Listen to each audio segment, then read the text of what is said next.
मूर्खपणाच्या जर श्रेणी असतील तर त्यात अव्वल दर्जाचं कोण, तर ज्यांना त्यांच्या कल्पनेतील अखंड भारत ही संकल्पना पटते आणि तो नकाशा ते डीपी मध्ये सुद्धा ठेवतात. तर्क, डेटा, अभ्यास वगैरे सोबत त्यांचं भयंकर वाकडं असतं. आता यातला तर्क बघा. अखंड भारत या त्यांच्या नकाशात भारतासोबत पाकिस्तान, बांगलादेश, नेपाळ, भूतान, श्रीलंका, अफगाणिस्तान, म्यानमार आणि काही नकाशात तर तिबेट सुद्धा असतो. म्हणजे हे सगळे देश ताब्यात घेणार असं त्यांचं म्हणणं आहे का? चीन अरुणाचलमध्ये घुसल्यावर ना कोई आयाता म्हणत क्लीन चिट देणारे चीनकडून तिबेट घेणार. चीन सोडा 13 वर्ष सत्तेत असताना पीओके ताब्यात घेतला का? उलट ट्रम्पने डोळे वटारले तर. असो, आता डेटा बघा. समजा हे सगळे देश एकत्र असतील, पाकिस्तान, बांगलादेश आणि अफगाणिस्तान यातले 50 कोटी मुस्लिम ते सुद्धा असतील, यांना इथलेच 20 कोटी झेपत नाहीये, तर 70 कोटी झाल्यावर किती खतऱ्यात येतील? आणि आता अभ्यास. भारत पाकिस्तान विभाजन झालं म्हणून ते गांधीजींचा द्वेष करतात, पण त्यांना हे माहिती नसतं की सरदार वल्लभभाई या विभाजना आधी तयार झाले आणि गांधीजींनी शेवटपर्यंत या विभाजनाला विरोध केला.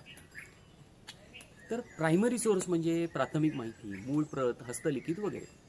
जोजी जोसेफ यांनी अनेक प्रायमरी सोर्सेसच्या तपासानंतर एक पुस्तक प्रकाशित केलंय, birth of nation, the 21 days that made India. त्यात सप्रमाण मांडणी केली आहे, पुरावे दिले आहेत. स्वातंत्र्याच्या वेळी भारतात 500 पेक्षा जास्त राजे, रजवाडे, नवाब वगैरे होते आणि त्यातल्या अनेकांना भारतात यायचं नव्हतं, स्वतंत्र राहायचं होतं. उदाहरण म्हणजे त्रावणकोर संस्थान यांनी स्वतंत्र राहण्याचा निर्णय घेतला.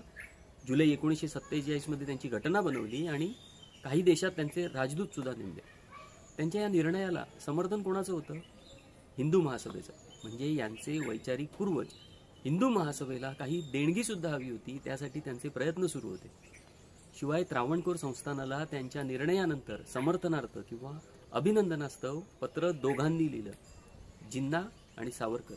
आणि ज्यांना हे खोटं वाटत असेल त्यांनी या पुराव्यांना खोडून काढणारे पुरावे द्यावे. अजूनही कागदपत्र उघड झाली आहेत, ज्यात समोर आलं की भारत स्वतंत्र झाल्यानंतर 27 ऑगस्ट 1951ला हिंदू महासभेकडून गुप्तपत्र दिलं ब्रिटिशांना, ज्यात मदत करा, परत या अशी मागणी होती. आणि यांचे वैचारिक वारसदार म्हणतात अखंड भारत पाहिजे. सगळं सोडा, एक इतिहासावर कधीही पुसला न जाणारा ठसा उमटवणारे अनेक जण असतात, पण इतिहास घडवणारे मोजकेच असतात. कायदे आझम मोहम्मद अली जिना हे अशाच दुर्मिळ व्यक्तिमत्वांपैकी एक.